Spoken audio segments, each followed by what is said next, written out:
double circulation. About double circulation, there are two types of circulations in our body. Why? Because the blood passes twice through the heart. It forms two circuits of the body, pulmonary circuit and systemic circuit, or pulmonary circulation and systemic circulation. Coming to pulmonary circulation, the deoxygenated blood from heart, especially from right ventricle, through pulmonary aorta, through pulmonary artery, it reaches lungs. From the lungs, the oxygenated blood will be carried to the left auricle, again to the heart, through pulmonary veins. This forms a circulation, this forms a circuit that is called pulmonary circuit. Whereas systemic circulation, where the oxygenated blood from the heart, especially from the left ventricle, supplied to the tissues through aorta, which forms a network of arteries and arterioles and capillaries in tissues. It supplies nutrients, oxygen, and also essential substances to the tissues. And from the tissues, through the venules, veins and vena cava, again the deoxygenated blood will be carried to the heart, again to the right auricle, to the right atrium, through the vena cava. So this circulation is called systemic circulation. Here, the deoxygenated blood from heart through pulmonary artery to the lungs, the oxygenated blood from lungs to the heart to the left atrium through pulmonary veins. This is pulmonary circulation, where the lungs are the main organs to which the blood is supplied and from which the blood is carried. And here to the heart. From the heart it is started and to the heart it is carried. And next, systemic circulation, the oxygenated blood from the heart through the aorta supplied to the tissues through arteries, arterioles, capillaries. Again the deoxygenated blood from tissues reaches the heart, especially to the right atrium, through venules, veins and vena cava. So the systemic circulation supplies nutrients, oxygen, essential substances to the tissues, and from the tissues again it takes away carbon dioxide and harmful substances through the blood for elimination. The muscular wall of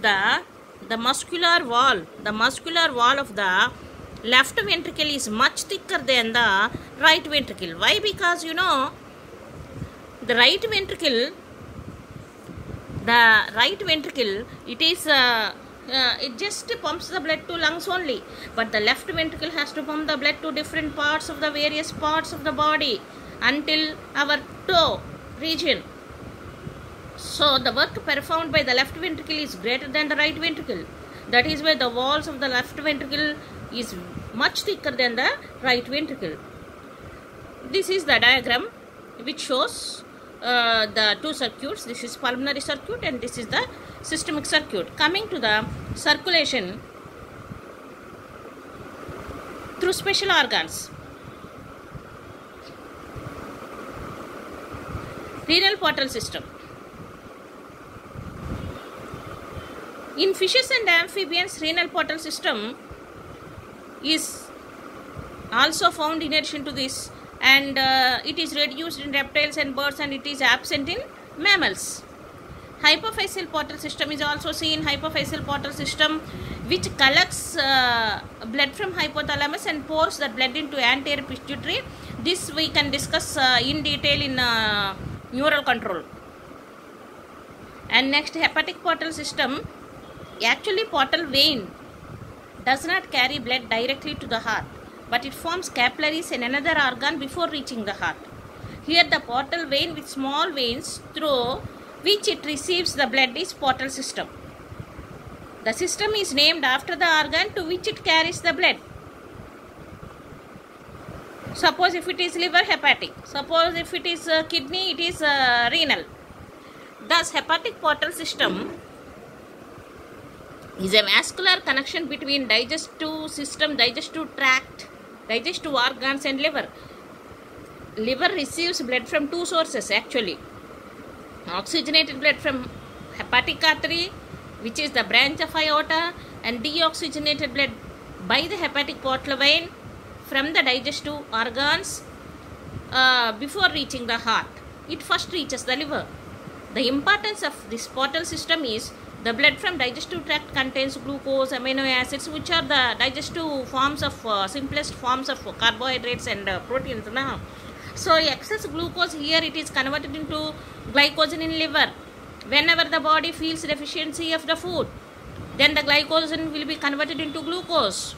So glucose will enter into the bloodstream through veins. So that is one of the advantage of the hepatic portal system. And blood is detoxified from harmful nitrogenous waste like ammonia. Ammonia will be converted into urea. Okay, then it will be later, it is transported to the kidneys. And next by the kidneys it will be sent out through urine. And next, liver produces blood proteins which are put into blood circulations like prothrombin, fibrinogen, etc. And next, coronary circulation, the flow of oxygenated blood to heart muscles and return of deoxygenated blood from heart muscles to right atrium,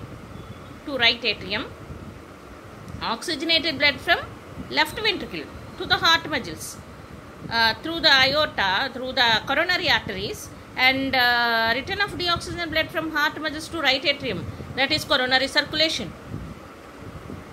The right and left coronary arteries supply oxygenated blood to heart muscles. The deoxygenated blood from the heart wall by coronary veins, it will form a coronary sinus. The coronary sinus opens into the right atrium, which carries the deoxygenated blood to the right atrium. So that's it.